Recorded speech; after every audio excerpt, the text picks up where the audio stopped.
I'm quite thrilled for Monday Night Football tonight. Oh yeah, you rocking. Let me do my Phillip Rivers impression right now with the hat. Shoot, dadgummit! I'm so pumped.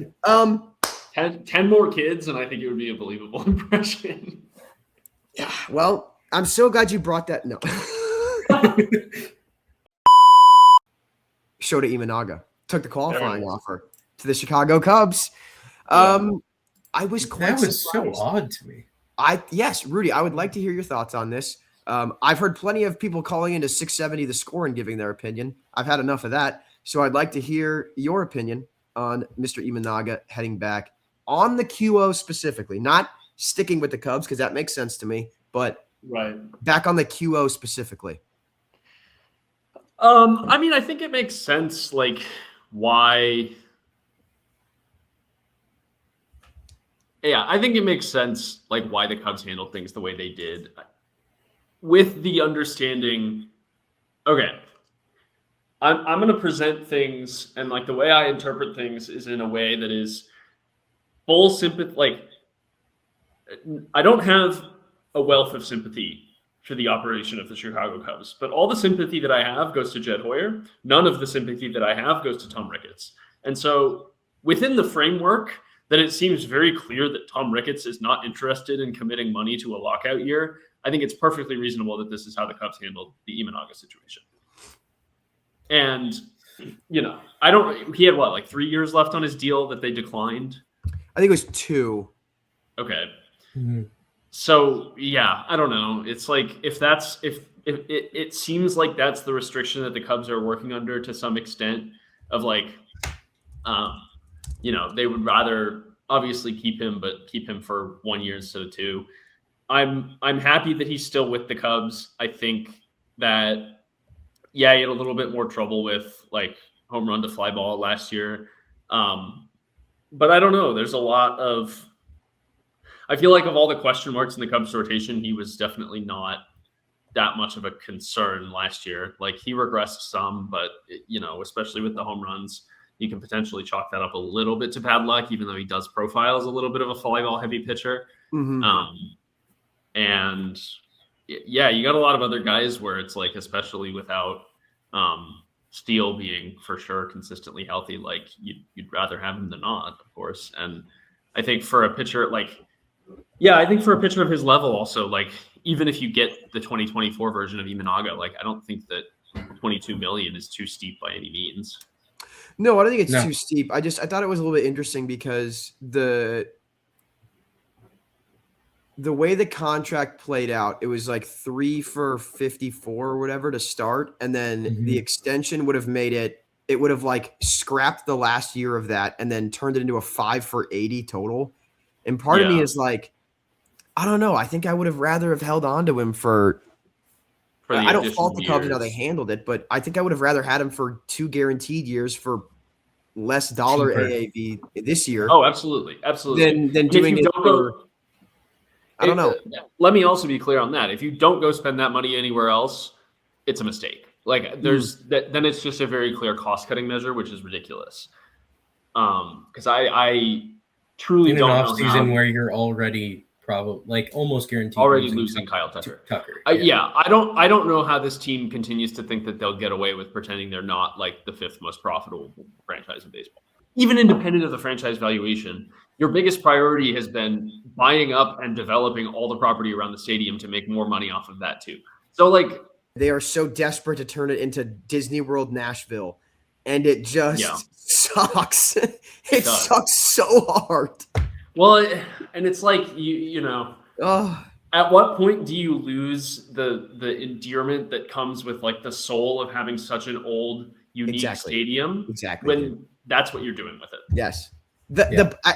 Yes, this is not me just being a Cardinals fan. Like, the experience of going to Wrigley itself, the experience of going to the actual stadium and going to a game is still great.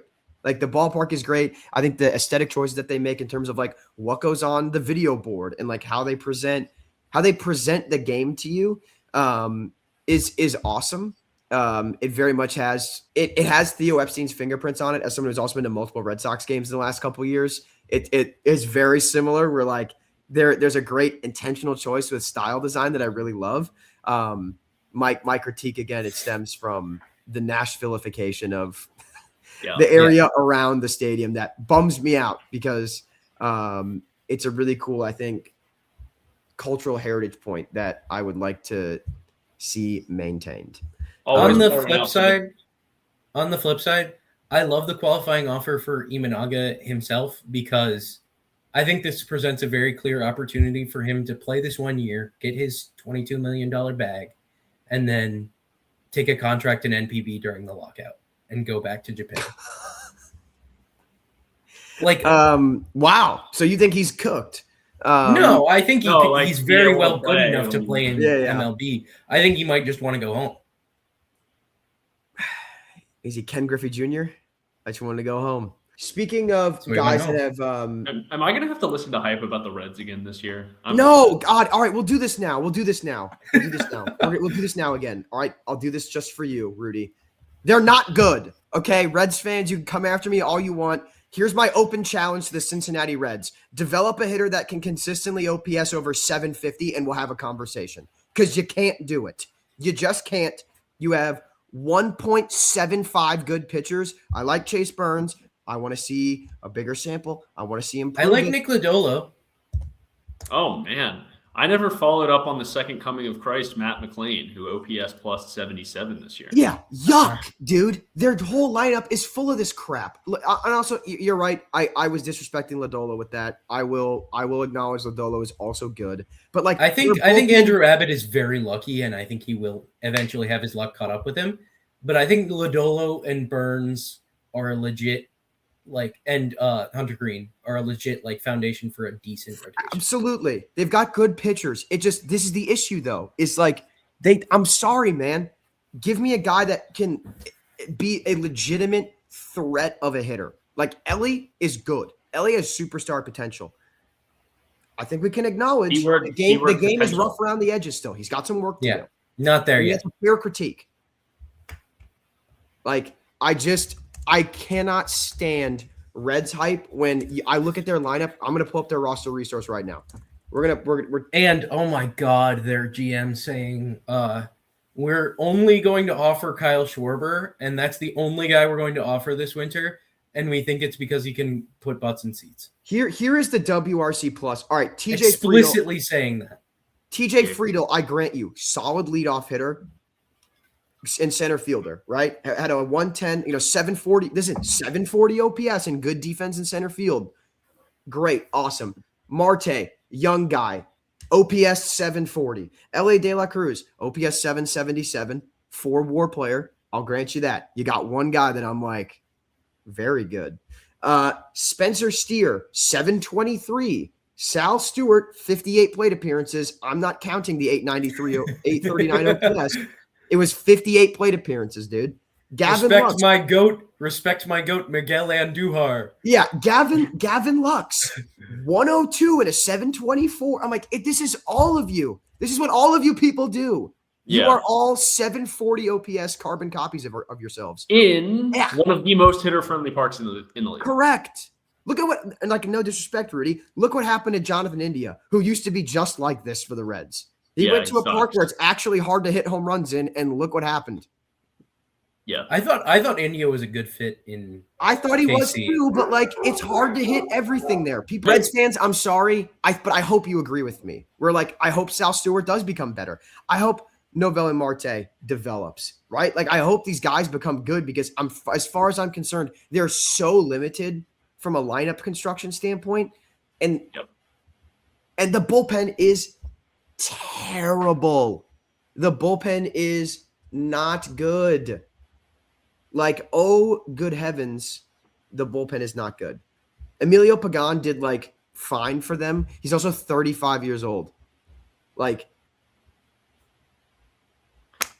don't see it, man. I don't see it with them at all. I don't see it either. And I didn't see it before last season, and they only got in because was for the Reds. Rudy, I'm not even just saying this because I'm a Cardinals fan. I'm there's a world in which the Cardinals won 4 more games last year and they made the playoffs because the Mets fucked themselves. That's what happened. The Reds and Cardinals were about 4 games of luck between. Like, I don't think you looked at the Reds and Cardinals rosters and were like, yeah, the Reds are clearly a playoff caliber team in comparison. No. And while we're on the topic of preseason, like off-season preseason takes from last year, I truly hope we're done pretending that there's another shortstop in the league on the level of Bobby Witt Jr. Right? Because last year it was Gunnar Henderson, and Ellie De La Cruz was supposed to be this breakout. Yeah, I didn't buy potential that was going to be better. I don't remember exactly what I said. I believe I agreed with you where I was like, it's valid to put Gunnar in the conversation, but it's Witt until proven otherwise. Which I think. I'm not saying you guys were saying. Yeah. I'm saying MLB.com was trying to push that anybody was on the same level, and nobody's on the same level right now until proven otherwise. Yeah, but Lindor is just so much sexier. Like, that sort of,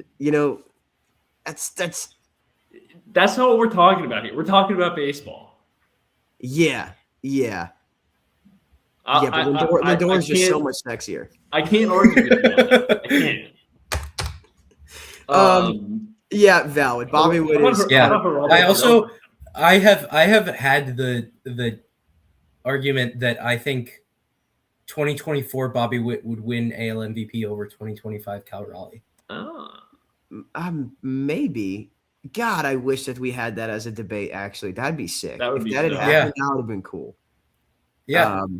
That would have been a very fun MVP race if it was those 3, like those 3 years.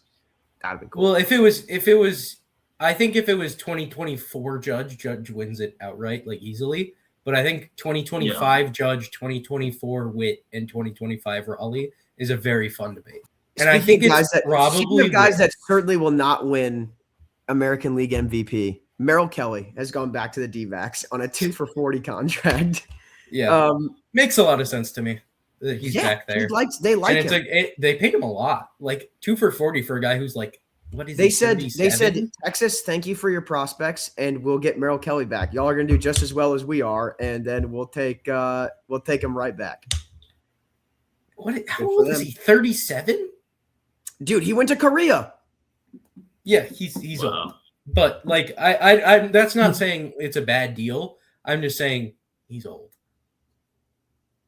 I am quite excited for the D-backs again. They're a fun bunch. They got some stuff to figure out. Who's playing first base for them as of right now? Good Lord. Pavin Smith. He's a really good strong side platoon, but they need someone else to figure that out. Paul Goldschmidt. Unironically, yes. That'd be a great platoon. Let him retire in Arizona. I like that. Actually, I like that a lot. Yeah. I think a Goldschmidt-Smith platoon would be nice. Where Goldschmidt hits against all lefties, right-handed pitchers. And defensive subs late in games. Right-handed starters where you're getting some free real estate. Like when the Rockies are in town, you're letting him bat against those righties. And then you play him on Father's Day, 4th of July. You play him on the ticket. I just wonder who the heck is the D-backs DH? They don't have anybody. Del Castillo, right? Is he a good enough hitter to warrant being a DH full time? He's not a good enough anything else to warrant doing anything else. So he sucks at defense no matter where you put him. But is he a 110 WRC plus, or is he a 135 WRC plus? Yeah, that's a good question. He warrants being a full-time DH, and that's all he does. That's my question. Is he a good enough hitter? Are you going to be asking that question of Jorge Polanco, who also signed for 2 for $40 for the Mets? Yes. Where do we land on Polanco? There was some. I just think I think it's a good deal for the Mets, but I think letting Pete Alonso walk is questionable. I agree. Because you're giving up offensive production for money and cheaping out when you are the Mets with Steve Cohen as your owner in order to get more value per WAR is stupid. Your owner has a fucking quadrillionaire hedge fund. Yeah. Pay the best player the more money. I agree. I don't mind the Polanco deal. It just feels quite, again, it goes back to my David Stearns poo-pooing. It just feels very much like well, Polanco was pretty good last year. It's like, dude, we don't need to do that. We don't need to do that. You can just get the checkbook out, brother. You just get the book out. Okay. A's are acquiring Jeff McNeil from the Mets. Whoa. During this recording. Breaking news. We have breaking news. Breaking news. Hey, we already had breaking news during this recording. The Cubs signed Christian Bethancourt. Oh, Lord. Merrill Kelly, I think might have been. Rudy, you can file that in a You can put that in a circular file for how I feel. That's my level of interest in that. Fantasy owners of Jeff McNeil, you were happy about this because he gets to play in fucking Sacramento. Actual Jeff McNeil, you were very sad about this because you have to play in Sacramento. Right. The Mets literally said, "Get the fuck out." They paid his entire contract plus the buyout after this season. A rookie ball arm. Is McNeil just done? Wasn't he not bad last year? No, he's not bad. He was not bad. He was a 2-WAR player last year. What did we do? Yeah, he's good. He's legit fine. I don't know if he's worth 16 mil. But... Remember when he slashed 326, 382, 454? What a preposterous year that was for him. Holy shit. Yeah. Next on our list to talk about free agent deal, Robert Suarez, 3 for 45 to Atlanta. Huge I like that. Money. Huge money for a guy who's that old. All right, but is Anthopoulos washed though? Because that move got leaked before the Braves announced it. No. Something to think about. Is Anthopoulos done? Is AA Island no more? I think that's very clearly true considering they gave a 36-year-old reliever 3 for 45. Here's the thing though, he didn't debut until he was 30. There's the mileage is a little. Well, yeah, he's an NPB guy. He was playing in Japan. That's what I mean. He's 36. He's old. He's I don't objectively. Hate it. Yeah, I don't hate it, but considering that Devin Williams basically got the same money and is 6 years younger and arguably a better pitcher, it's tough to argue that you're. Do you know how objectively hilarious it is? He had a lower K9 in Japan than he does in the majors. Dude, how are you doing that? The ball, I don't know how he's pulling that off. That's immaculate though. I don't know. I don't think we have a lot to say about this move other than it was smart. Same thing about Ryan Helsley, 2 for 28 for the Orioles. It's a grown-up move. They're making grown-up decisions. Good for Baltimore. You have to maybe start doing this. As long as they make 1 or 2 about the starting rotation, as we've said. Yeah. Mm-hmm. How about a move designed to piss Drew off at some random weekend series in August? Cedric Mullins, 1 for 7.5 to Tampa. Yep, that feels about right. This is going to absolutely murder Drew's weekend.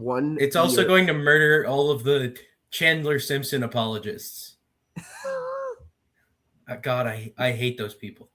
He's not a good baseball player right now. Now. Yeah. He needs to be a good defender to be a good baseball player. If he was a great defender, I'd be one of his biggest fans. If he played I would too. Yeah, he'd be super fun. But you can't have the happy-go-lucky offensive profile and also not play defense. Yeah, exactly. I fully agree with that. I think people saying he hits 300 with a 650 OPS and steals a lot of bases while also getting caught stealing a lot. It's bullshit, and he doesn't play good defense. It's stupid. Cody Ponce de Leon, 3 for 30 to Toronto. Great deal. We've talked about it multiple times already, so I think we can scoot by it. But great move. It's depth. It covers if you savage it, you savage. It covers if Bieber or another guy gets a little nicked up. I think it's very smart. Blue Jays, they said second place, no more. They said Cody Ponce actually is on the plane to Dunedin, Florida. Fuck you. That's how the Blue Jays handled that negotiation, I think. An underrated move I'm quite excited about that the Padres made. Sung-Moon Song, 4 for 15. I like this. A little second base, a little strong side platoon. I like this. I don't know. Good, it's a long deal, but under $4 million a year, that's nothing. He's 29, so I think a 4-year deal is fine. I think Fangraphs gave him as an international guy a 45 plus FV. So, He's probably just going to take Arraez's role. Like, yeah. But the defense is gonna be a lot better. Yeah, and Cronenworth slides back to first. What'd you say, Rudy? Sorry. Where's Arraez going to end up if not back in San Diego? I don't know. Korea. Like, I'm not joking. I don't. Also, I think he's going to be like a Rocky or something. Yeah. I was going to say. I think he unironically is going to sign with the Rockies because guess what? He's going to hit like 450 if he goes to Coors, dude. I'm him, if I'm Arraez, like. They're gonna pay. Go try and hit 400 and try to hit 400 in Coors. What? No, be the most fraudulent record holder is ever. Going to pay you what you think you're worth. Yeah. Like, go get like 2 for 16 from the Rockies. I don't think he's getting a 2-year deal. I don't know. You just happen to be lucky that the most regressive team in terms of using analytics also has the most hitter-friendly park imaginable.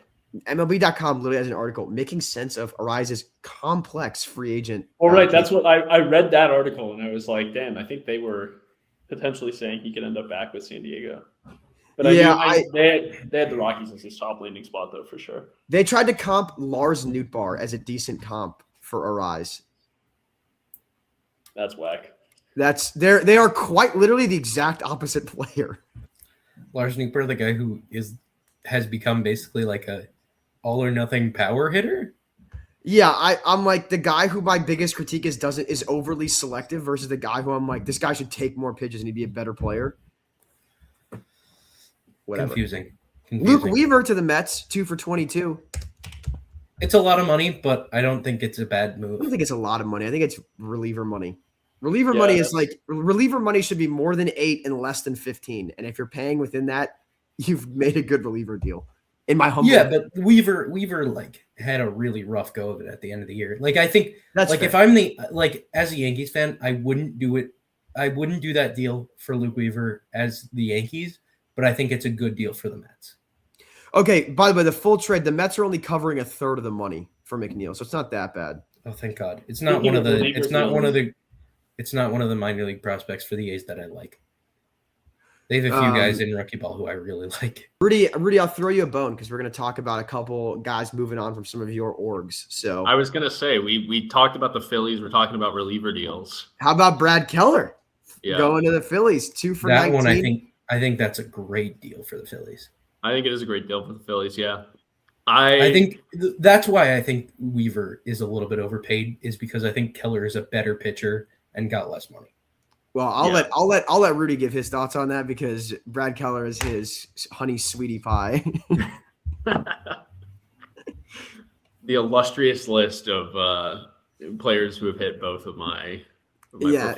Illustrious is a great word to use. Yeah. Yeah. I don't know. I saw a lot of Cubs fans on Reddit saying that they're kind of happy enough with how the bullpen has come together without having to rely on any particular player over the last couple of years. And I think that to some extent that's the case. And certainly Brad Keller is a guy who kind of fit into that. Like, nobody was really expecting that production out of him this year before the season started.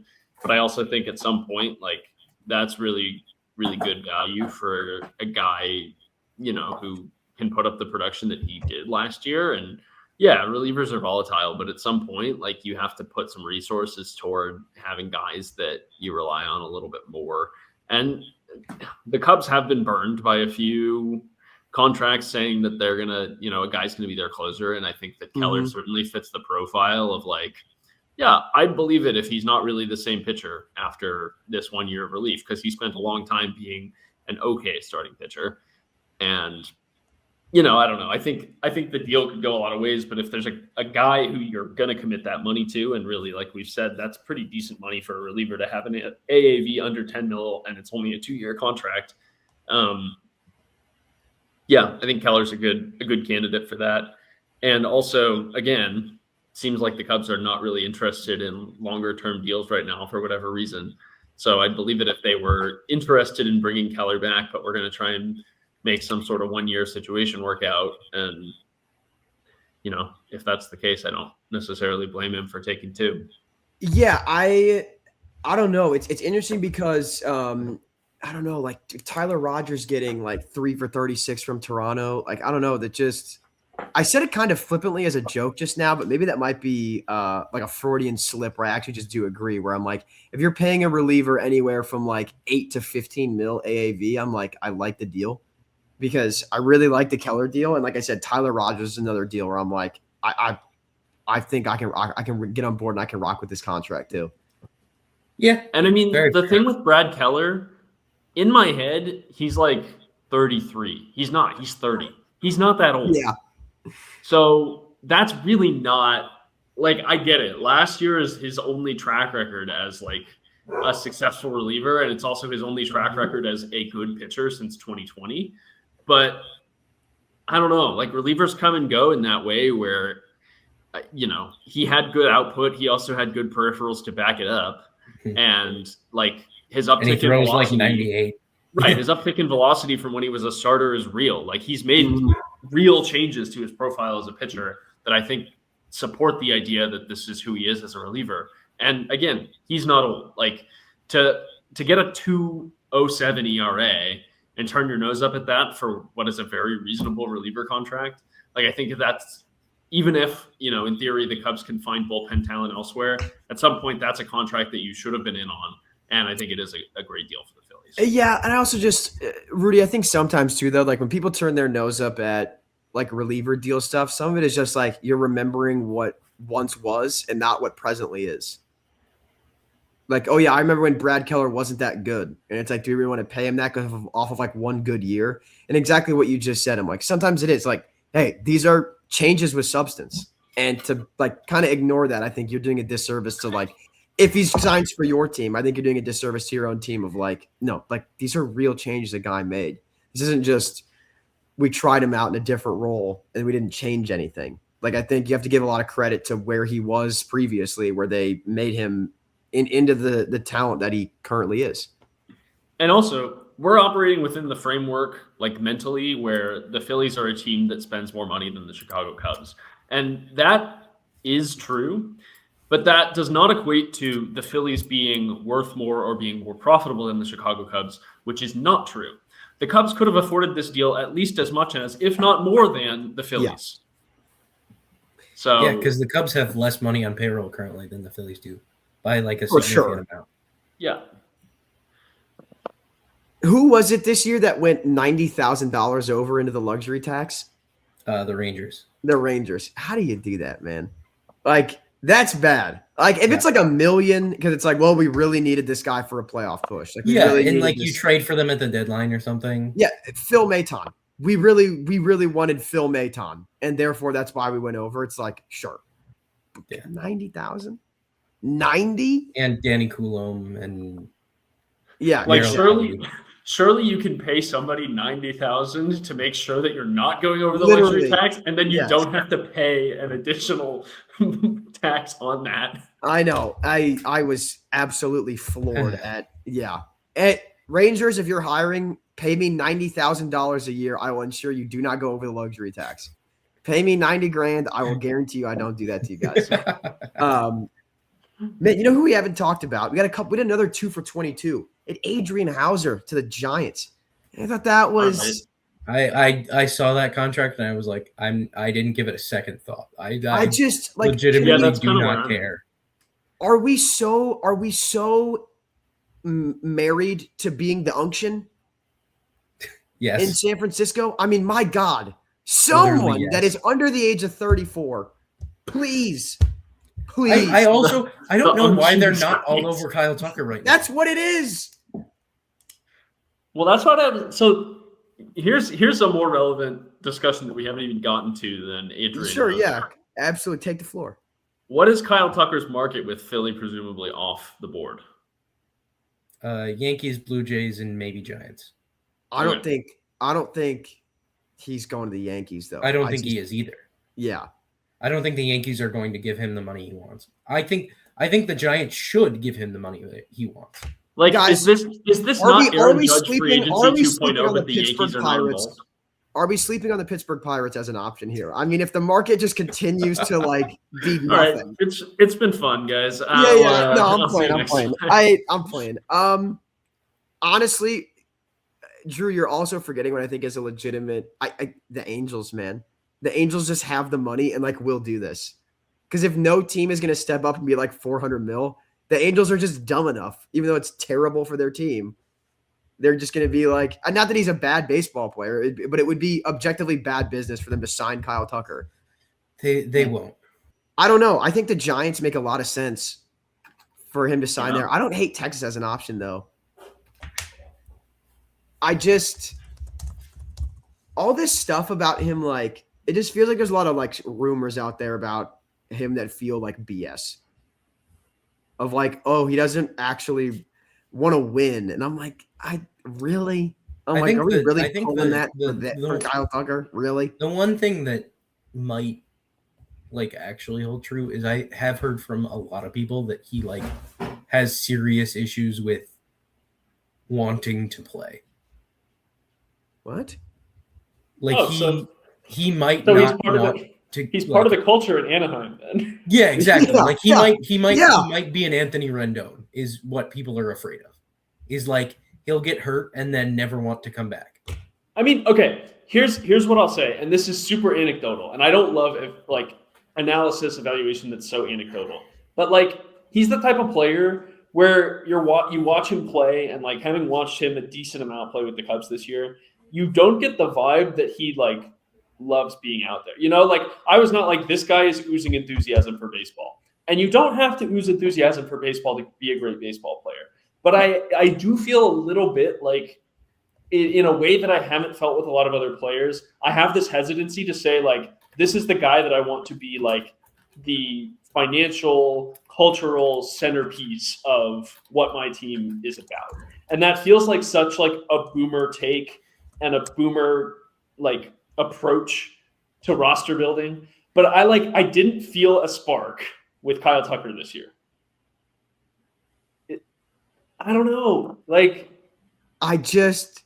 welcome to St. Louis. I don't care. Like, he's good. And he's a great player. He's a great player. But like for the contract that his production warrants, like, and it's not even the AAV. It's not even the AAV. It's the length. Yeah. It's people are worried about giving him like an 8, 9, 10-year contract. Like, I think he'll end up with like a 6 for $240 or something like that. Yeah, I don't know. It's my boomerist take, but I'm like, at some points I was like, I don't know. I don't feel it. Like, and I can't explain it more than that. Rudy, Rudy, can you answer this honestly though? How much did that line up with when it became patently obvious he was not re-signing with the Cubs? At what point did we start to have the boomer feeling of, I actually don't even know if I want him on the team? Walk me through the timeline of that feeling. Well, I'm asking that genuinely too. When did you first actually feel that? And I think it's a fair question. I mean, yeah. I don't know. I had some of that. I feel like I had some of that hesitancy. I was fully bought into the idea of having Kyle Tucker on the Cubs. I don't know if I was ever fully bought into like Kyle Tucker on the Cubs, because like he came in, he had a really poor spring training. Obviously, he produced pretty well in the beginning of the season, but it was like, yeah, he's always going to be here for a year, and like there was no point where it was like over 50% confidence that Kyle Tucker is re-signing. You know, like I think at its highest point, it was like maybe like. There were unironic posts on the Cubs subreddit of like, look at this picture of him smiling in the dugout. He's having such a great time and he will definitely stay. And I was like, we are grasping at straws. Like, that's part of why I feel this way. I'm like, guys, the stripper actually really liked me, dude. She gave me the number. That's what I mean is like, that's the signs that people were taking of like, he likes it here and wants to be here. No, he like is playing on a winning team and that's fun sometimes. Like, I don't know, you know, I just never like, I don't know. I definitely never did any of that with Juan Soto. Never, ever. Yeah. Do not quote me. Do not send me quotes. Don't call me. Don't come to my house. But I'm like 500, like the third ever $500 million contract in baseball. I don't know. I don't know if that's where I land. I think he'll get. Man. Guys, maybe fine. 300. We'll pay Kyle Tucker to play for our baseball team. Like, that's what I'm saying. Objectively, that's analytically, honestly, it's a great move. that's why Chaim traded Contreras and Gray, is clearly to clear the money up. Carson, you're the worst. Unfortunately, there is a 70-year-old fan that lives in the heart of downtown St. Louis that listens to KMOX every morning that probably thinks that is within play. And to them, I say, good for you. I was going to say, this is massive talk when your organization will still be giving Jordan Walker at bats next year. Yeah. He's just holding water for Joshua Baez at this point, which is fine. Like, genuinely. Right. I will say, though, if you look at the Cardinals lineup, Rudy, we talked about this, where it's like we're short on impact power. I'm like, right field is a giant black hole right now. I'm like, there is a 30 home run right fielder on the market now, but unfortunately, the timeline does not line up. But yeah, this is the year for Walker, bro. I believe. And I mean, the other, like, I don't totally buy the idea of like players being clutch versus not clutch, but like if there are some players that definitely can contribute to that narrative, and like Kyle Tucker hasn't done anything to disprove that narrative, you know. I was so grateful that Aaron Judge did that. This guy who looks up his postseason batting. Oh Lord. What do you guys think Kyle Tucker's postseason career slash line is? It's like 500 OPS. Rudy? I mean, I would give him the benefit of the doubt and say it's like in the 600s, 700s. Yeah. Come on, man. His career slash line. I was going to do it, but I didn't. I know. His career slash line in the postseason is 233, 317, 376. Right. Okay, so it's like 680. It is 692. I will give this to Kyle Tucker. Of all of the various playoff series he has played in, World Series is a 780 line. So at least when it matters most, he is. So when there. he was on a team good enough to get him there. Yeah, when he was on one of the best teams of the fucking last 10 years. Hey, that's 3 World Series he played in, so that's like not a terribly small sample. It's not like, 4 the 17 team. Did he even like really play in 17 though? Oh no, he didn't. He wasn't on the 17 team. No, it was 19, 21, and 22. Yeah. I remember being I was like, the Nationals made the right call when they kept Strasburg, which technically I think they did in the long run. Yeah, I mean, if there was a correct call between those two deals, which I'd rather lose the guy because he physically cannot grip a baseball, and it's like a very gut wrenching, degenerative nerve. Yeah, like it's something where it's like, we're gonna pay your salary and be here for you, King. Like, we love you, bro. Finnegan 2 for 19, same deal as Keller. I like this for Detroit. It's like we talked about. They just need to extend Skubal. Like I like what they're doing. They're building out the bullpen. I trust AJ Hinch. They've got young pieces that are coming up. I really love Kevin McGonigal. I think that with all the Connor Griffin hype that's going around, I think Kevin McGonigal is really getting slept on as a quality Major League Baseball prospect. Yeah, I think he's gonna be their shortstop for most of this season, if not all of this season. I'm very excited, and Rudy, you should be quaking in your boots because that's another white guy shortstop that is coming for the Bobby Witt Jr. man. Short king as well. Rightfully so about Connor Griffin, by the way. Yes. There is definitely videos of us on here where I was like, I definitely saved myself because I did like Connor Griffin in the draft, but I was like the Pirates. I thought Charrington's job was way more in jeopardy. And I was like, we're taking high school guys when I've got jobs on the line. I was a little surprised. I will eat my crow. Good call, Charrington. Maybe Ben Charrington's job is not on the line anymore. Not anymore. That Brandon Lowe trade. Yeah, that was a good trade. Rudy, do you know about this deal? No. All right. Well, I'm going to break it to you live. We're going to pretend it just happened. All right. Perfect. 3-team deal. Oh, I saw this. I don't remember the details. Tampa, Houston, Pittsburgh. Yeah. Polar Bear in Arlington, some may say. The Chris Brandon Harper Lowe, special, as it's otherwise known. Brandon Lowe, Mason Montgomery, and Jake Mangum to Pittsburgh. The Pirates dealt Mike Burrows to Houston. Tampa got a pair of pitching prospects. Milton is the big one. They got Jacob Milton, and who else? They got another pitching prospect, right? Anderson Brito went to Tampa. All I have to say about that, great job by Pittsburgh. Brandon Lowe, that's a plug and play in the lineup you love. I really like Mason Montgomery. He's got some filthy stuff. And I like Jake Mangum as a fourth outfielder. Like maybe even as a platoon with Password. Like it feels like they got a nice little. They got he was some leading the league in stolen bases before he got hurt last year. Like he runs, he plays defense, he can hit maybe a little bit. Like Rudy, it goes back to what our conversation about. Like I don't get it with the Reds. I'm like, I get it with the Pirates more than I get it with the Reds. Whoa. This year, I mean, it's easy to like a team when they have Paul Skeens. That's the main thing.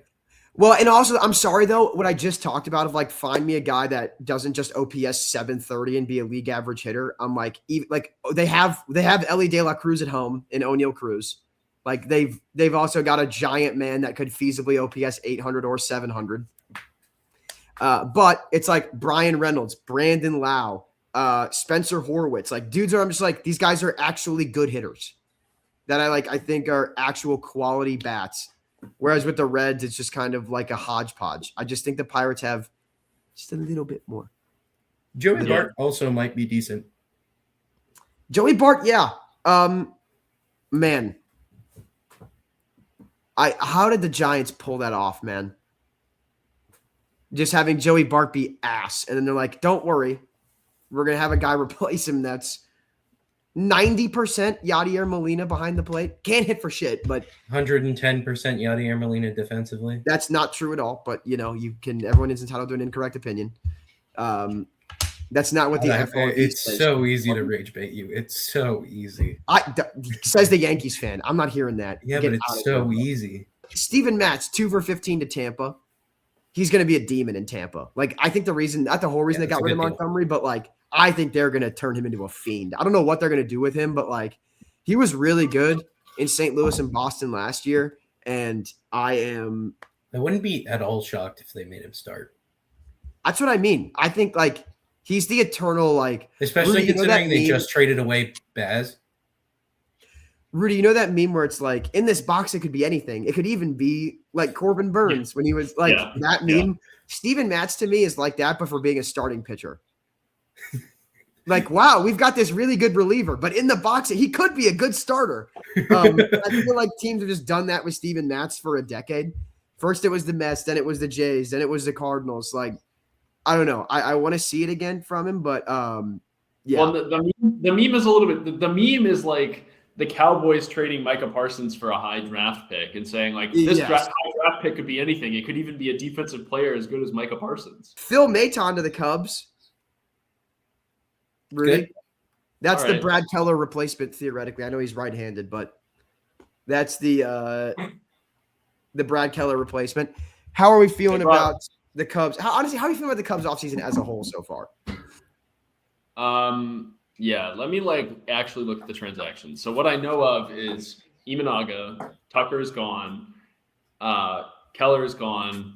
We brought back Thielbar, Maton, and now some extra catching depth in Betancourt, which is really an afterthought. But how could I forget about Hobie Milner?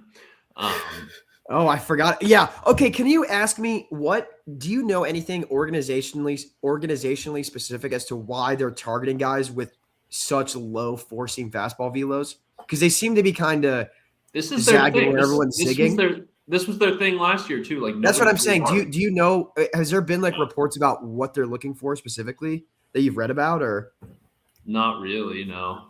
Hard to hit a ball 120 off of 89 miles an hour. It is. Yeah. The organizational philosophy is we have Pete Crow Armstrong in center field. Yeah, literally. We're gonna let you hit the ball in the air, and then because we're in Chicago, it's never gonna go over the fence. Yeah, I don't know. I mean, it's kind of offensively, it's kind of the same deal where it's like there's not really room to make upgrades without getting rid of like Ian Happ or Nico Horner, but like I don't know. Yeah, I mean, I don't love the outlook of the team offensively if no moves are made except Kyle Tucker walking.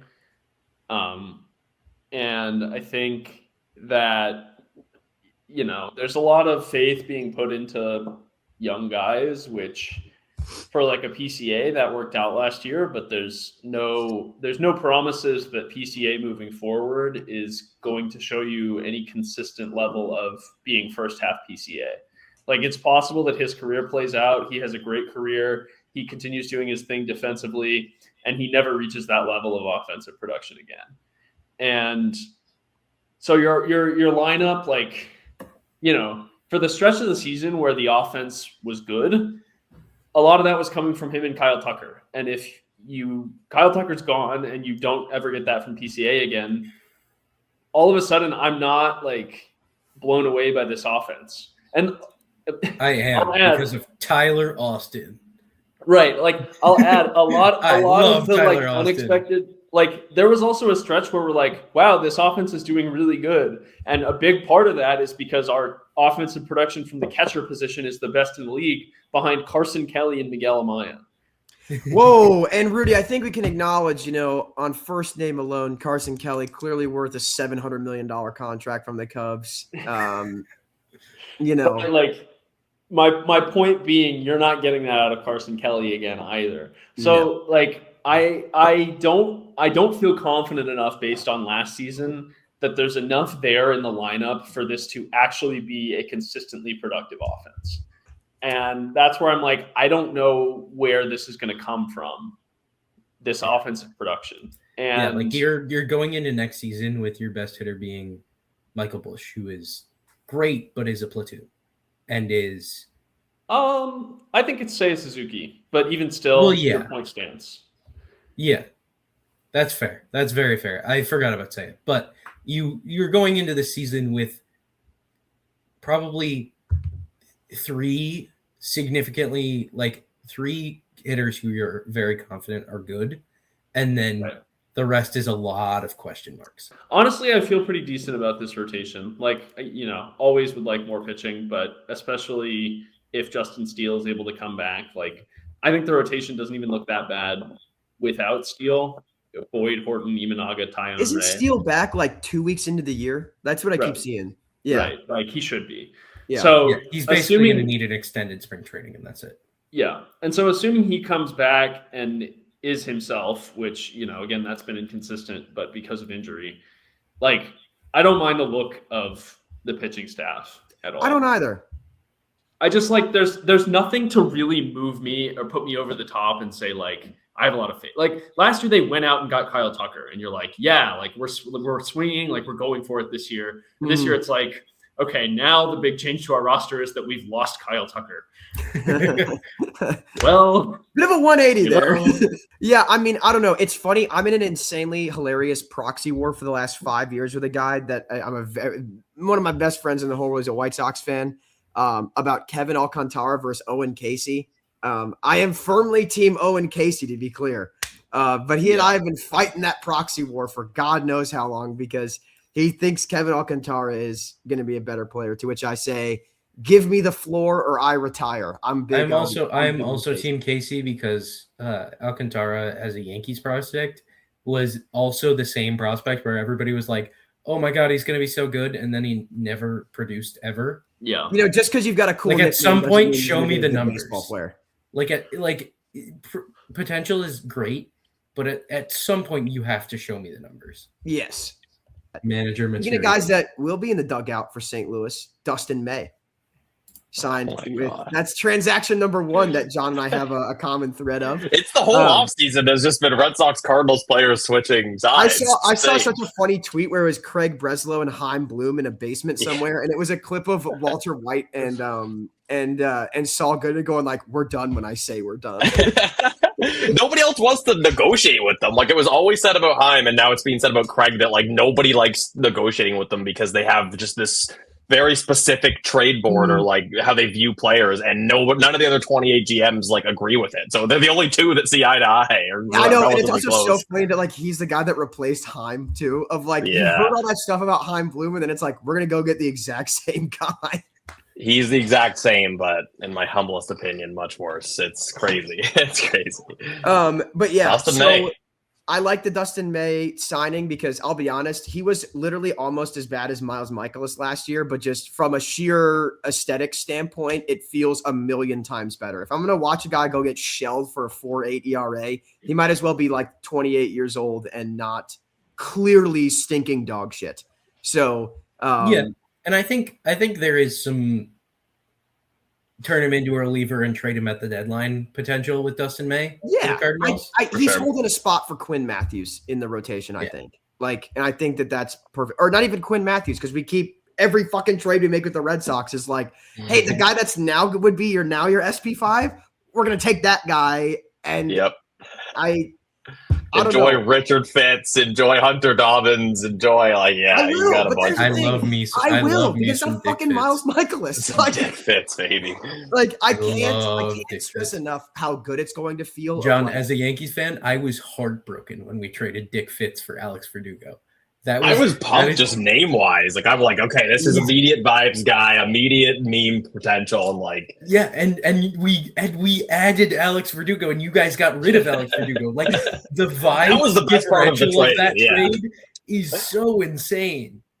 I'm pretty sure that was Breslow's first trade. It might have been even his first move, but it was his first trade. And I'm like, we got the next Theo, baby. Like, this is the GM of the future. He got rid of Alex Verdugo, baby. Like, this is our guy. So funny, dude. I don't know if he's made a good move since. Maybe a couple, but that's. I was very happy. I like the Contreras move for you guys. Like, we didn't talk about crochet. No, that's fair. Yes, I do like the Contreras move. Yeah, the crochet. Yeah, that's what I was gonna say. I guess I'll give him credit. That was a lot of people don't know. That was a lot of Mike Grootman, one of his assistants, allegedly was the one that helped Craig get that across the finish line when he wouldn't toss. I mean, and to be clear, though, they gave up good players. Like, I think it was a pretty win-win trade. As much as you're going to get. White Sox fan is really bummed out about Kyle Teal. Like at no. I mean, Braden Montgomery's a stud. I'm pretty sure he was solid for them. I like Wilkerman Gonzalez. He's probably a reliever, but he's solid. And Chase Mydroth, we didn't have any need for him, but he's a legitimate bottom. He would hit at the bottom of the order for any team. He's a great guy. Yeah. And someone's got to make $900,000 to be able to play 6 spots in a lineup, and that's exactly what it is. I remember it felt very similar. Mydroth felt very similar when the Cardinals got Thomas to JC in the Montgomery deal, where we got the top end pitching prospects, and it was we got this dude that can kind of play 4 spots in a lineup and is going to be cheap on the bench. And I thought, I like the. You need those guys, especially good teams. The White Sox just need guys to take at bats and play innings, but good teams even need guys like that. So I like what they got back for Crochet. You were talking about, I forget what country you said at the WBC, where you're kind of man, you're looking at the lineup, at least at the top half. I'm looking at this White Sox lineup, and I'm like, this is not dog shit. This is not a bad lineup, at all. We're talking I think they not overperformed, but they kind of exceeded expectations last year, relatively speaking. But they weren't as bad as anybody thought they would be last year. They were awful still. But my hot take about them was that they were going to lose less than 100 games, and that was my big I'm really in on their development and these guys taking a step, and they got close. I think they improved by was it 20 wins? And I was asking them to improve by 23. I don't know. As someone that also went to almost 10 White Sox games this year, I was at Sox games in 2024 because I was I got to check this shit out. And the quality of the play, even win or loss, you can just tell there's just, there's some positive momentum. I brought this up earlier, John. We were talking about, I'm even if Murakami's maybe just a trade chip or whatever, I'm he already said yes to in free agency. they're going to draft Rock.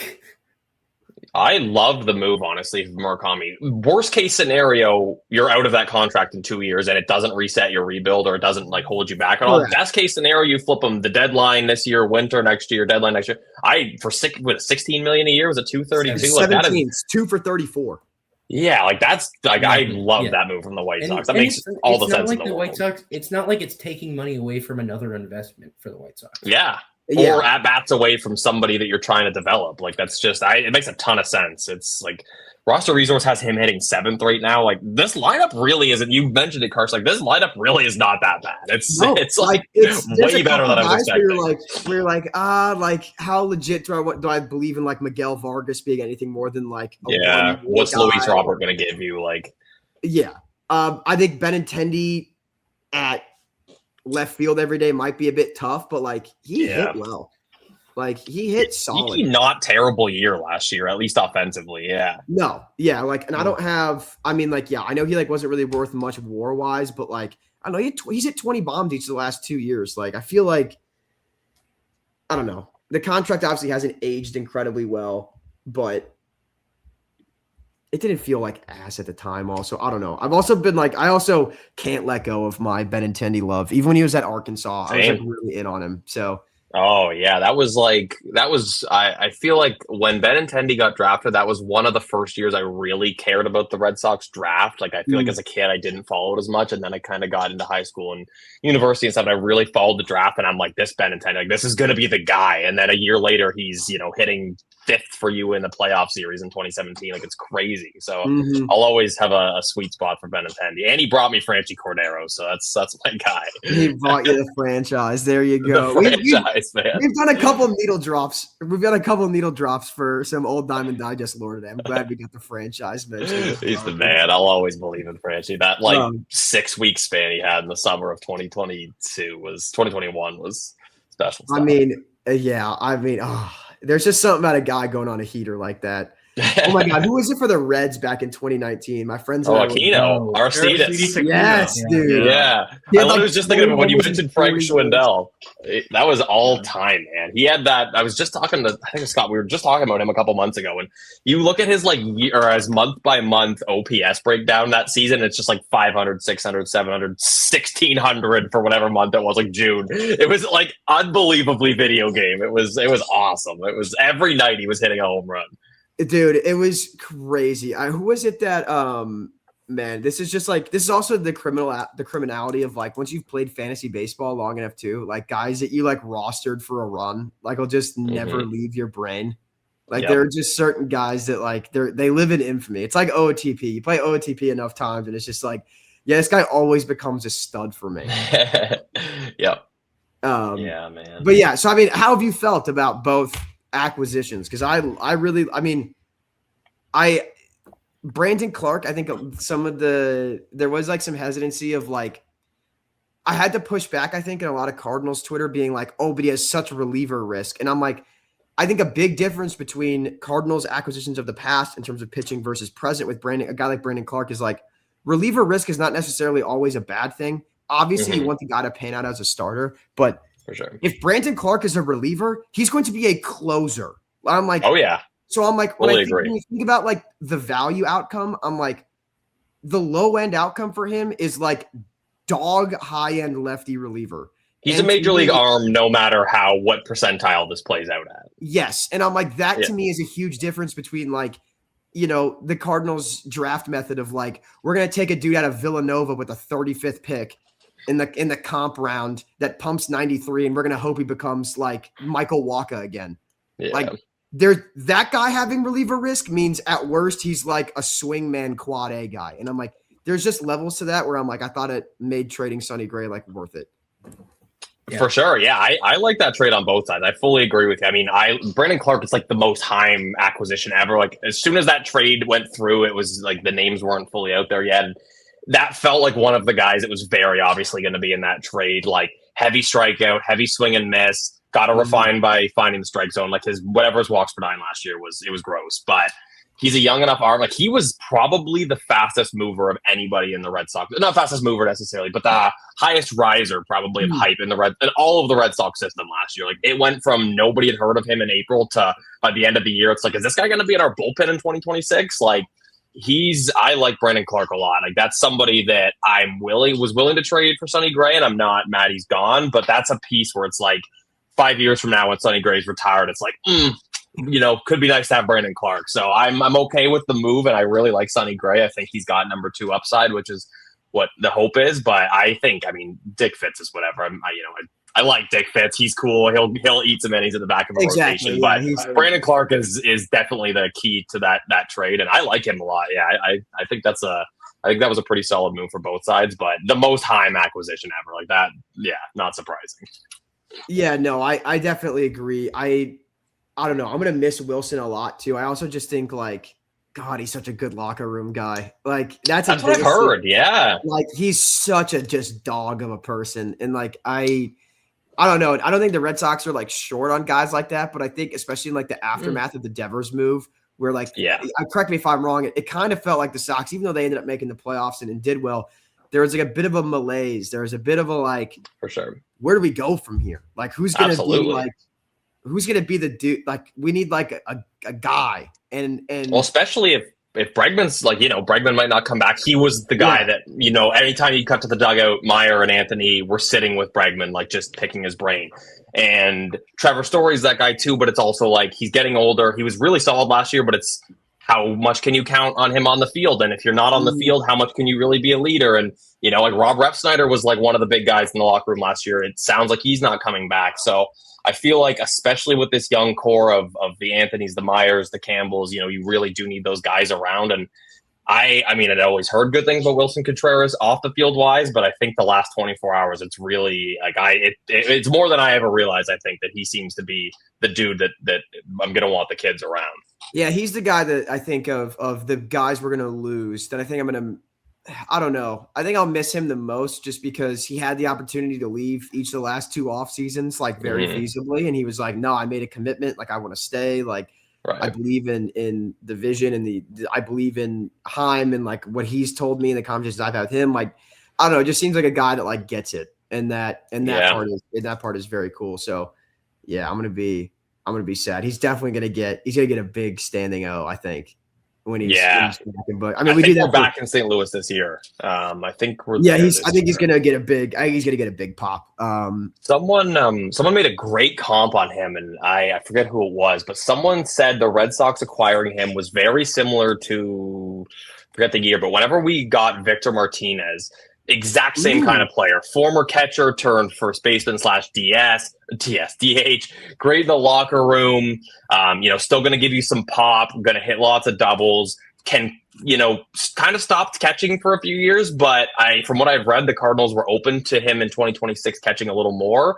So I'm interested to see if that carries over here, which was kind of the case with Vmart. He didn't catch a ton once he got here, but it was great to, spell the starting catcher, like to give Narvaez now some days off. I loved that comp. I loved Victor Martinez when he was here, and it feels very similar of a player at that stage of their career, and I'm here for that. But yeah, so I don't know. It's definitely a guy that I'm going to miss, and I don't know. It felt like the right move because especially with Casas. I know we've talked about Casas a little bit with you, but like he feels just like such a black box of like. Yeah. I'm so nervous with him because the injuries are like they're not baseball injuries. Like he's having stuff happen to him. Like is just so freaky. Like the rib thing where it was like, yeah, this is like something you see in car accidents. And I'm like, he said he felt like he was getting stabbed every time he swung for the first like 3 months after it happened in 2024. Yeah. And I don't know. It just feels like a lot of stuff. It feels like first base has been this black box for the Red Sox for a couple of years now. And it just to be like, honestly, maybe like post Schwarber.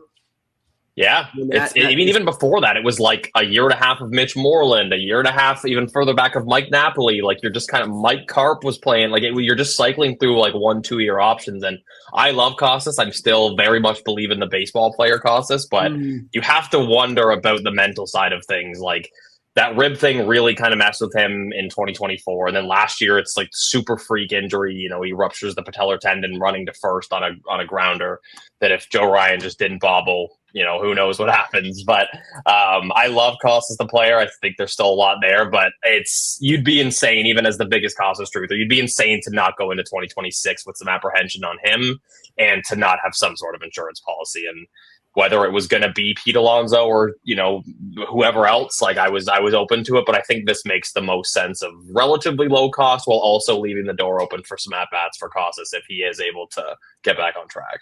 Yeah, where do you feel like Bregman is at, though? Because I feel like I don't hear – his camp feels radio silent. I feel like if I'm being honest, quiet. Maybe other people want to interject. I've heard Cubs stuff as well, but like yeah. I feel like his whole thing is making the playoffs. That's what he cares about. Yeah. I think it's making the playoffs, and from everything I've heard from people a little more off the record, it's that he wants this to be his last contract. He doesn't want to take – he doesn't want – like last year, he took the 3-year deal with the options. I don't think he wants to go below 5 because it sounds like he really does want to make sure this is his last contract, and he seems pretty set on, like you said, winning, but also just kind of settling in one spot and being like, all right, this is where I'm going to finish. And I doesn't really feel to me like it's going to be Boston. I know he loved it there. His wife is very public that she loved it there too, and it sounds like the family liked it there. But if gun to my head right now, I would say like 60% Arizona, 30% Cubs, 10% Red Sox. I am not feeling confident about it at all. Yeah. Matt Shaw, the player, is a solid player. I mean, I still feel like, I feel like they have the least to lose in the Bregman sweepstakes. It's like, okay, if we miss out on him, we have a better in-house option. Whereas, like, the Diamondbacks don't, and the Red Sox. Are you going to put Meyer at third? I don't really know what the plan is. I guess that is the plan, but I don't know how confident I feel in that plan. It's going to be Meyer. If Bregman doesn't come back and they don't make some other. Like, I don't know who else they would even want to go for at this point. It's going to be Meyer opening day third baseman, assuming he's healthy. Is Seattle just like going to just twiddle their thumbs on like Bregman too? Like that blows my mind. Like I'm never convinced they're going to pay big top dollar for a free agent, but like it makes a ton of sense. And they got Naylor early. Yeah, true. Like immediately. That was like the first move. I think that like I would say the Tigers should go out and get him, but also extend Skubal. I know, and with how much money they're going to pretend. Anytime I think about the Tigers going out and spending money on a free agent, I'm just extend Skubal. Outfielder Rob Refsnyder in the Merrill on a 1-year contract. Oh, that's my guy, man. Right after we were just talking about the Mariners not paying money. Then I'm joking. Oh my God, he's got to hit leadoff for them against lefties. That's my guy, man. I love Rob Refsnyder. Wow. That's crazy. Yeah, the Tigers thing's interesting. I feel like if Bregman didn't want to go, so last year, I think it's pretty confirmed that they were out there with like a 6-year deal for 30 plus AAV. Yeah. I think if he didn't want to go there, then obviously a year changes, and if no one else is even coming close to matching the money when he wants this last contract, happening is he's definitely possible. Not going to get the money that people think he's going to get. Mm-hmm. Which is fair. And if that's the case, Detroit's as competitive as any of the other teams as far as wanting to win immediately. But it's like, if you didn't want to go there then. Yeah. The market for an aging small third baseman whose bat speed is. What are you negging him for, dude? Because his power's gonna dip when he gets older. In Detroit too, like. Yeah. Yes. Well, this is where I'm like, and maybe that's the answer with why he's not considering Seattle at all. But my conversation is not necessarily about why Bregman shouldn't consider Seattle. I think if every stadium was the exact same and everything had a 100 park factor, I think he'd be considering Seattle because they just went to Game 7 of the ALCS and like they don't have Eugenio Suarez anymore. But like that to me is is it Seattle? Is it Seattle not considering him, or is he not considering Seattle? You would hope that he's not considering because they should be in. Why would they? Should they be in? Yes. He's a horrible fit for their park, and he's not going but like this is that tweet that I like to send from Ben Clemens. This is my favorite tweet to send ever. Anytime we get too in the weeds on like guys that are like going to make the Hall of Fame having contracts. This is one of my favorite tweets ever. This is the last thing this guy tweeted before shutting down his account. The number of keyboard warriors who flood Fangraphs comments with "I'd hate for my team to pay Juan Soto" just baffles me. Do they all think they're going to get hired by the Rays front office for their brilliant understanding that great players sign big contracts? Yeah, but Alex Bars. Bregman isn't Juan Soto. But the point is, they're both going to be in the Hall of Fame. Like, at a certain point, you just have to acknowledge, like, all right, yeah, Bregman's on the path. Also, But sure, but like, we can't do the whole like. We can't do the like. You can't say all Hall of Famers are not the same. I mean, Bregman's at what, like 50 WAR, 45 WAR. He's 31. Sure, he might be like a second ballot 75 WAR like accumulator. Make it in. But Juan Soto is going to be a first ballot. No, I know. I just like to bring up that tweet as the example of like when guys at the top of the market are going to get paid, they're going to get paid, and I just think it's a bit silly to try to like. Like by all means, Josh Naylor probably shouldn't be a good fit for T-Mobile or whatever, but like it worked out. Yeah, it's 95 for lefties in terms of home run park factor. It's 91 for righties. Okay, yeah. I was just trying to illustrate that it's not. It's not like the end of the world, but yeah. I think that combined with Bregman being even more of a pull side power guy than Naylor and being older and smaller and more reliant on pulling the ball than Naylor would explain to me why the Mariners might not be in on Bregman for the money he's asking for. Interestingly enough, though, Fenway was in the last 3 years on a rolling average less friendly for home runs than T-Mobile Park. Yeah, crazy. Yeah, there's a lot to worry me. So was Bush, by the way. That like really? Yes. Interesting. Bush is a very sneaky. Bush is great for anything that's not a triple or a home run. It's like a singles and doubles park. Yeah, that makes sense. Yeah, and Yankee Stadium is bad for everything that isn't a home run, but it's really, really good for home runs. Yeah, there's definitely some to put a bow on the Bregman stuff. It's tough to have a level-headed Bregman conversation with me because I love Devers so much, and I think the Bregman thing was the start of the end with Devers. And if they could have coexisted, I would have loved it. But there was a lot.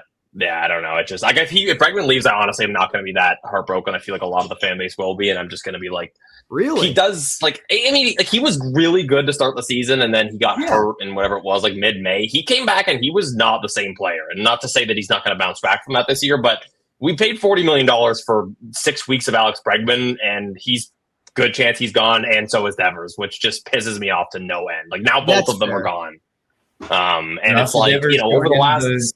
Rafi Devers going into the Hall of Fame with a San Francisco Giants hat. No, there's no way. He goes. He's got to be a blank hat guy, right? That hurts more than thinking about Mookie going in as a Dodger by a pretty wide margin for me. I think I've just accepted the Mookie Dodger thing more, and it's kind of like it's whatever. But the Devers thing, he was locked up. Hasn't scabbed over yet. Yeah, exactly. And it's like he was under contract. Mookie didn't sign that big deal. He knew he was leaving. Devers, it's like, okay, here's your 11-year deal. John Henry finally paid someone. He flew down to the DR. Like, okay, this is going to be your guy till he's 40. And is he a perfect player? No. Is he perfect on and off the field? No. But he's a top 15, 20 hitter in the sport. And that contract really is not going to age as bad as the Red Sox media wants to gaslight you to think it is. I don't know. Is Vladdy's a better player? Yes, but is Vladdy $200 million better than Devers? I'm not sure if I'm confident enough to say that. I think the Vladdy stuff. Vladdy is just a rare you know what? Here's the thing. I said this 3 years ago in passing, and every day I'm very thankful that 23-year-old me had the foresight to say this about Vladdy. He's Miguel Cabrera. Yeah. There are going to be years. There were years of Miguel Cabrera's career where he was the best hitter on the planet. There were years of Miguel Cabrera's career where he was the 20th best hitter on the planet. However, it was always worth it. And for him staying and being a part of one organization, that's the cost of doing that business. And I think that for, like you said, I can see why it frustrates you so bad. I do think Miguel Cabrera robbed Mike Trout of an MVP, but that's besides. Correct. Yes. I mean, one of them was objective robbery. Yes, both of them. Well, one of them I understand because of the Triple Crown. If you win a Triple Crown, you're probably going to win, even if you don't deserve it. But Yeah. the other one just The other doesn't one was make tough. any The other one, sense. I believe the other one, Trout had an 11 R-War season, which is Correct. just 10.9. Yeah. Yeah. It's And they said you will take your 75 wins and you will enjoy it. Yeah. My thing with Devers is with Vlad and those types of deals is like it's armchair quarterback to do the like, well, of course the deal won't age well. I'm like, they never do. Those deals never ever do. So like you said, The last 3 years if are you gonna only suck. offer rational contracts, you will finish third in every free agent. Yeah, exactly. Like the Right, last 3 or exactly. 4 years are going to suck. Miguel Cabrera is the perfect example from that. Like that Yes. is the worst last couple of years of a contract I can remember in any sport, maybe ever. And it's like you deal with that when you get the 2012s and the 2013 Miguel Cabrera seasons. Correct. Like, let me ask you this though, John. And I'm still mentally prepared. Will the Devers injury stab over faster, knowing they're going to go like 82 and 80 every year? Does that help? The Giants? Yes. Personally, no. I mean, maybe like Okay. a little bit, but it's like I don't. You're never going to get that kind of back. There were other World Series moments where you're like, yeah, he's not going to have the Red Sox hat, but like, all right, he's got these other moments where you're like, sure, Devers is going to have the blank hat probably because he's going to accumulate, which I think is less. That to me would bother me more because it's like at least with Betts, it's like, oh, this guy's winning fucking World Series MVP. For sure. Like, sure. Yeah, absolutely. And he's leaned into the whole LA thing. He does his podcast now. He's on the cover of GQ. Like God, I forgot that happened last week. That was insane. That was the best I've ever felt about the Mookie trade. I was like, all right, we won it, man. John, that's you get on Twitter. We won the deal. We finally won the Mookie trade when I saw those clips. That's the guy that has that tweet of like LeBron's 30 thing. God, this fucker will go on. Fuckery, exactly. Yeah. But the last thing on the Devers trade that I think pisses me off above all, the gaslighting of, oh, the contract was bad. The gaslighting of, oh, he's bad in the locker room, neither of which are true. The worst part is the return. You got Jordan Hicks, who's under contract for 3 years at like $15 million a year, who's just awful at baseball. Already one of my 10 least favorite players in Red Sox history. Swear to God. Terrible. You got James Tibbs, who you immediately flip for Dustin May, who's terrible. Yeah, and that then, was bad business. Awful business. And then you get Kyle Harrison, who I like the upside, but they don't seem to believe in him like the Giants did 2 years ago. And I thought they were bringing him in because Andrew Bailey had worked with him in San Francisco. And like, I genuinely have not heard a Red Sox player mentioned less this offseason than Kyle Harrison. He is so forgotten about as far as, you know, after they trade for Gray, they trade for Oviedo. Like, they have 7 different number 5 starters. Harrison's an afterthought, and then you got a lottery ticket on Jose Bayo. Like, that return was awful. I get it's a money dump, and that's what they're going to tell us for the next rest of my life. But like, the return for that trade, you wait till the deadline when you can get a bidding war. It's like Luka Doncic. Wait till you can get a bidding war. Get other teams involved. Let teams. Yes. Like, it never. And then flipping the only good Tibbs, prospect. the Tibbs was And another prospect who was top 20 in our system and went and mashed for the Dodgers at 900 OPS. I forget his name, but like, you've traded 2 guys for Dustin May. You traded oh my God, dude. Like, Jordan Hicks and Dustin May for Rafael Devers. I know, yeah, that was brutal. I don't know. I also just thinking about the Peyton. No, I'm not going to talk about the Dodgers prospect thing. No, there's a video of me that I think is actually accurate where guys, I think the industry as a whole is, and I'm glad actually Baseball America 2 months ago came out and said we're gonna recalculate how we grade guys, because I've gone on a fucking tirade for like a year and a half about how like the Dodgers system is so clogged at the like AAA and AA level because they have Betts, Ohtani, Freeman. They pay all these superstars, so then the Michael Bushes of the world get to hang out at AAA until they're 25. So then they get these amazing like BA grades put on them, and they get to fraud their way in a top 100 list where it's like, I don't think this guy's a prospect. That narrative, anymore. Honestly, that's a great point. Yeah, I'm here for that. Yeah. And so my whole point was, and I'm glad Baseball America came out and said 2 months ago we're going to recalculate how we do it. I'm like, so what ends up happening is when you get all the way down to like the Brandon Clarks of the world for the Dodgers system, where it's like fast riser, young kid, what ends up happening is BA slaps a 60 grade on Jose De Paula and is like, yep, he's a top 10 prospect in baseball. And it's like, I'm like, I can't get there quite yet. And I just think the industry as a whole is too quick to do that with Dodgers guys, because when you have the levels as clogged up as they are. Like, I'll give a great example. I love Mike Sirota. He's like their number 8 or number 9 prospect. It's crazy that he's ranked that low, but he's ranked like 40th. And like, both things can't be true. He can't possibly be outside the top 5 of an org like the Dodgers, who flip prospects constantly, and also be a top 50. I get that he's a really interesting helium guy, but we just need to be more. We need to be more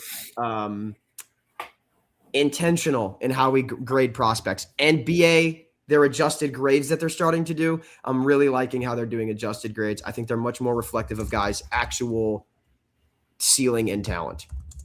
I don't mean that as like Dodgers fans, don't get mad at me because I made negative comments about Jose DePaula. He's a good baseball player, but like my exact example is BA grade used to be 60. The adjusted grade they gave him was 50.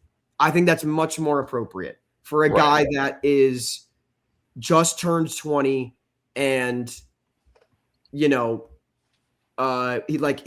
literally says in the first line, he's in the complex league in the Dominican Summer League. We can't put a 60 tab on a guy like that yet. Yeah, that's crazy. This is how you get the Jason Dominguez's of the world. Like, yes. Yes, like, to be clear, there are guys that are that young that maybe earn a 60 grade. I'm like, you know what those guys are? Those are the Vlad Juniors of the world, where you're just like, for sure. This guy literally speaks 3 languages, but grew up in the Dominican so that he could sign at 16, so that he could be playing Major League Baseball at age 19. Like, that's funny. That dude could have been going to college with us, John. That guy could have been, like, he could have grown up in Montreal and gone to the same university as you, and played college ball for 2 years. And no. If we had Vladdy on the Laurier baseball team in my university days, that would have been appointment television. We would have been running through the Canadian circuit. 900 with a metal bat. Are you? Oh, dude, genuinely, I would be concerned if my car was parked in somewhere beyond the center field bleachers. Like, that would be. Your car could be parked in a different Providence, and I bet you that he. Yeah. His car could be. I mean, oh my goodness, man. But yeah, so I don't know. I just that's my Dodgers prospect. That's a good take. Is I just think that at the high end, and obviously, like, they do the adjusted grades for all prospects, and so it's not just them. But I think they, as a farm system, benefit the most from it because they have all the high end guys, and then that just the trickle down effect of like, fucking who's the guy coming back from TJ that I really liked, Gavin Stone. That guy should be coming back to be even like a playoff team's like 4. And instead it's like he's their like SP9. Yeah, he's literally like struggling to crack the AAA rotation. It's ridiculous. Yeah. Yes. I just think it's tough to like give those prospect grades on guys like that when there's just so many people above them. Because they are good, but then it's like, is everyone a 60 grade? Is everyone a 55? No. Like, there's other variables at play. Yeah, for sure. And I'm not. It's not to say that like we should grade farm systems differently based on how good they are, because I don't think that's fair. But like, what it like. I think it kind of is fair. Like, if from a resource, maybe it is from a resource standpoint. That's not. Yeah, if an org has like an org who frequently develops good pitchers, their pitchers should probably get a little bit more of a benefit of the doubt when it's like, oh, that's this guy fair. Like. This org creates great pitchers, and they have a guy who throws 100 and is like a starter and doesn't have like a ton of reliever risk. Like, that guy probably has a higher ceiling than he would if he was with a team that has really shitty resources. Let's just do that then. Let's just give adjusted grades. And when they do the BA adjusted grades, let's do adjusted grades, but per franchise. Let's give me a list of all 30, what they're I actually love this idea. Yeah. I'm not valuing the Rockies prospects. Plus. Yeah. Can you imagine the disingenuous narrative pushing you could do if you're like, look, if he was in the Pirates system, he'd be at least a 55. Come on. Yeah. Oh my God. I think a development plus as like a grade of like each franchise's ability to develop prospects based off of like their baseline and what they become is like kind of interesting. Like it's a little bit bullshit because like some guys aren't always going to pan out or never going to pan out for sure of what you do as an org. but for sure. Your ability to, like, Cam Schlittler 2 years ago came out of Northeastern throwing 92. And True. he eliminated the Red Sox throwing 100 over 8 innings. That did happen. That unfortunately did happen. Hey, that the is guy shout out, by the way, organizational Mike development. Sirota, another Northeastern product, by the way. Northeastern's low-key got they a were bit there of a, together. they got a bit of a lab cooking. We play them every year. It's the Red Sox first spring training game every February is against Northeastern. More teams should do that. That's so I love it. So many Northeastern kids talk about, like, I think there's a couple that have gone on to play Major League Ball, but most of them obviously don't. And all of them talk about, like, that was like the peak of my university baseball career was being able to play at JetBlue against the Red Sox. You're playing against whoever. Like, it's I love it. I think all teams should do that. I think it's so cool. Yeah, that'd be a fun content idea that I'll back pocket because we don't have time for it. But what school each 30 teams could play? Would play against, yeah, that'd be very fun. That also like, is the University of Florida beating the Marlins? The Gators might beat the Marlins. I'm never the guy that's like the college team can beat a pro team, and obviously they wouldn't. But I might watch a Gators versus Marlins game. maybe a little double header. Let's see how that second game plays out. You know what I mean? There we go. I think that could be entertaining. Yeah. When Edward Cabrera is at 107 pitches through 4 2/3, like what's gonna happen? You know? Yeah. Holy shit. After Cabrera's got 15 Ks and 9 walks, like how is that? He's actually okay. I'm gonna give an insane comp, but I'm gonna pull this up real quick. When Edwin Jackson threw a no-hitter, I have never been more confident that Edward Cabrera is gonna throw a no-hitter that looks the exact same way. AJ Burnett too. AJ Burnett 8 walks and 2 HBPs in his. Yeah. Edwin Jackson 9 innings pitched, 6 Ks, 8 walks, dude. Like that's just Edward Cabrera would have at least 9 strikeouts. That's true. I like Edward Cabrera. That's 149 pitches. God, that's awesome, man. This is not happening now. That's insane. Yeah. Edward That's Cabrera. That's one of my few true boomer takes, though, where I'm like, I let it fly if there's through 7. You got to give me 100. You got to give me 100 pitches an outing, dude. If you're not, yeah. Like that, okay, just in general, People were going nuts because the Yankees pulled Clark Schmidt when he was through 7 no-hit on like 105 pitches, and then he got Tommy John the next week. I mean, you got to look at like Johan Santana. Like, there's plenty of examples where you could point to and be like, maybe we shouldn't have let it fly. No. Hey, that Johan went against the Cardinals. First of all, the ball hit the line. It shouldn't have been no-hitter.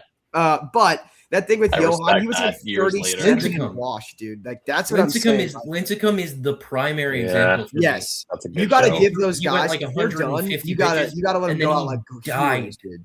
Yes. Yeah.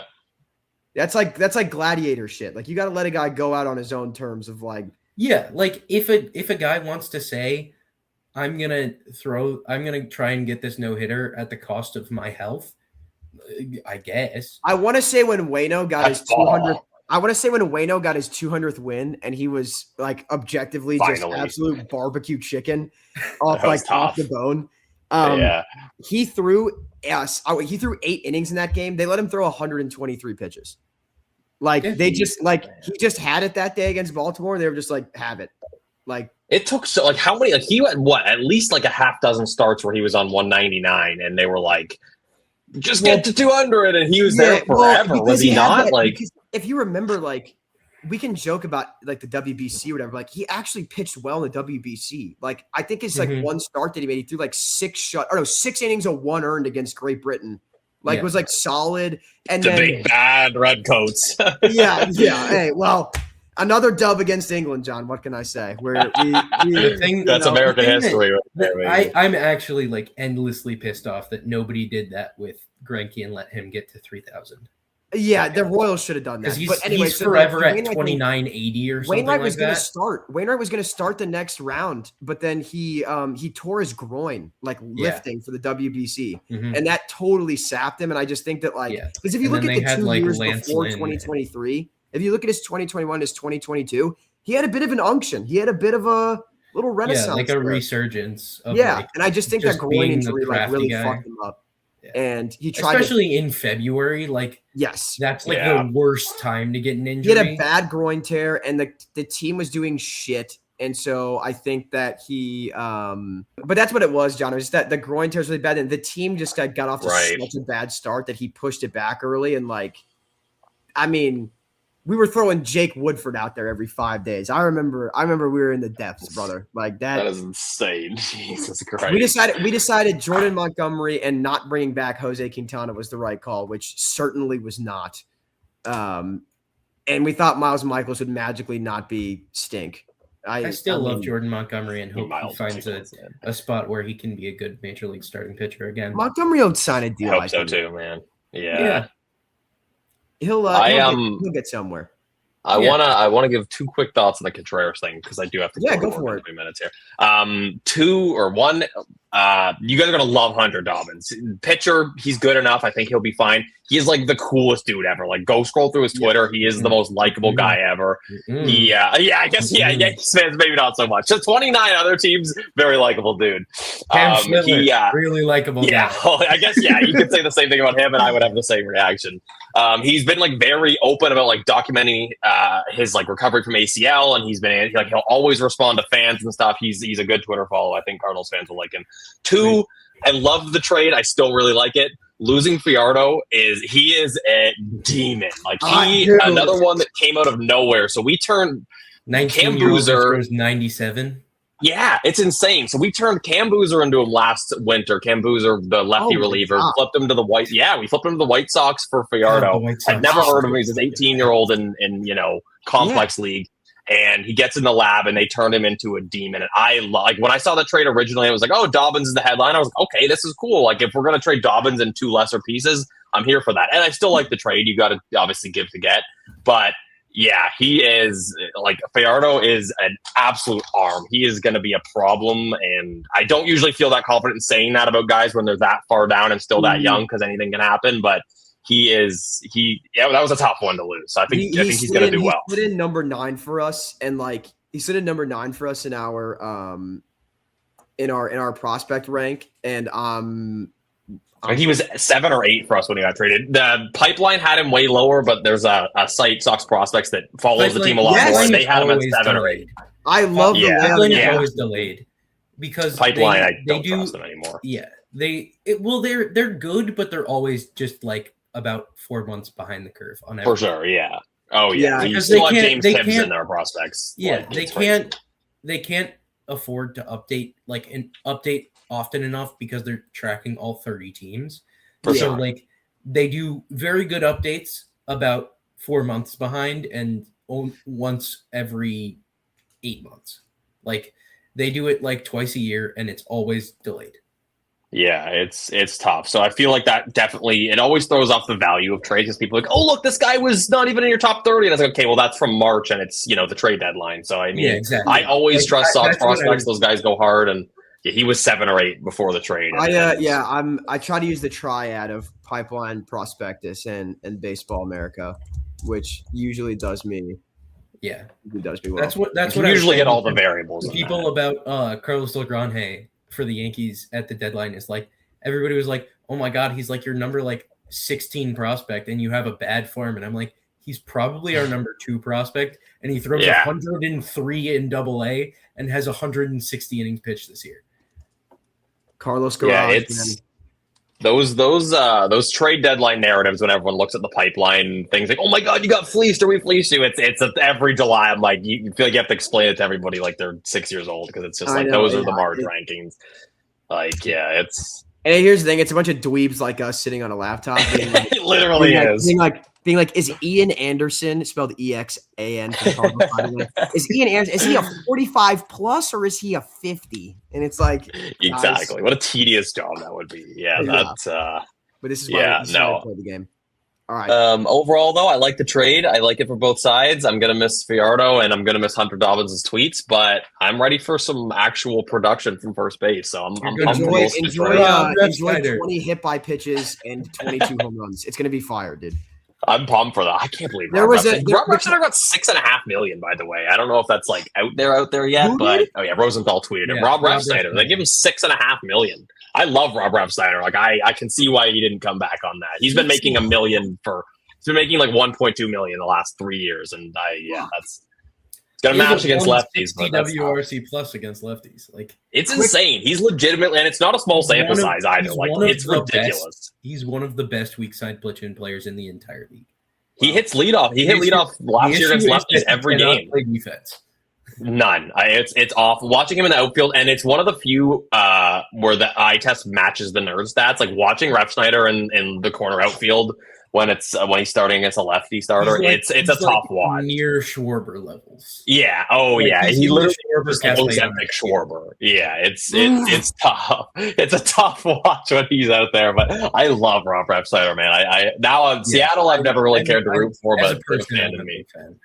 I think he's a good dude. Came up with us, and he was always a very root He's brilliant. He's so smart. He's one of the smartest guys that I've ever seen in baseball too. He's a good dude. So that's tough, but I'm here for Wilson Contreras, man. That's fire. I like the move. Oviedo, dude.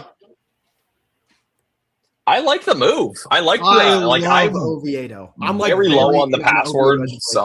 I like that a lot. I think I hate his fastball. I think his fastball sucks, but I think which is good because we hate fastballs. We don't like those. His arsenal is very good. I just saw this tweet real quick. I just worry that he was very fastball heavy, despite it being like his worst pitch by far. And so if he's resistant to change on that, he's gonna suck. But if they better get ready to change. They said so reactive to change with the Red Sox pitching lab. I think it'll be good. Dobbins, Fajardo, and Ida, the three guys all in that trade, all had fastball usages or fastball width rates under 16%. The league average is 22, and that's immediately Craig Breslow sees you. If you're not like a tall lefty with long extension and you get whiffs, like you're out of the lab. So they were. So that's the thing with the Cardinals, where I'm like, I think the big thing we're adding is even though it's not big whiffs for fastball, it's just like unique fastball shape. I look at like Doyle, like Clark's a good example of that too. Where like, you look at like how Park Factor works for us. We're like, we're not like anti gonna be chasing strikeouts. We're obviously chasing it more, but the idea behind being like, you're not like we can afford to take on guys that have some like fly ball risk. For sure. Because it's hard. We can. We already have those. We have Bayo. We have Crawford. Right, we have, exactly. Also, real quick, Murakami's dropping fucking rap battle bars, man. I've heard this club has lost a lot of games in the past, but that is the past. I only look forward. That's crazy. I saw he like pulled out a pair of white socks, apparently. Like he was wearing white socks as if that's some fashion statement. Like we're not all doing it anyways. Already. I know. I actually respect the hell out of the White Sox for doing that. I think that's a good move. I'll say this too. For as much as their season ticket guys try to call me just because I bought tickets to games. That's crazy. They provide a great ballpark experience, and like, I don't know, man. The South Side's got some energy right now. They're up. The draft lottery, getting Murakami, like they're making some plays, man. Yeah, I'm gonna just put a hot take on the record that I don't even know if I believe in, but I'm gonna say it. 2028, the White Sox win more games than the Cubs. The White Sox are Chicago's baseball team again in 2028. You know what? Actually, you know what? I'm gonna agree with that take because by that point, Happ, Suzuki, Swanson, all those deals are done. Exactly. Yeah. PCA is going to fall off a cliff, obviously. Yeah. I have no faith in Justin Steele anymore. I love the player, but I can't bank on him being the guy we once thought he might be. I mean, all he has to do is huff 90 and he'll be fine, but I don't know if he's going to pull that off. I don't know. They will. And then they're going to call up my cousin and he'll win 12 straight Cy Youngs. Actually, a few people in the industry were saying the same thing. They're like, Carson's cousin specifically. Off the record, let's just say his name rhymes with Penn Chosenthal. He and I were having a conversation. That actually did come across my desk, that Ken report off the record. I did hear that too. Yeah, exactly. And then he shoved me over and called me a nerd. I hate Ken Rosenthal. I hope he sees this. I hate you, Ken Rosenthal. Man, I don't hate you, but please stop shoving people over. That's a bad look. Yeah, at the very least, for Carson, sure. He's making you short men look bad. You guys, right? Yeah. He's making short teams look bad out there.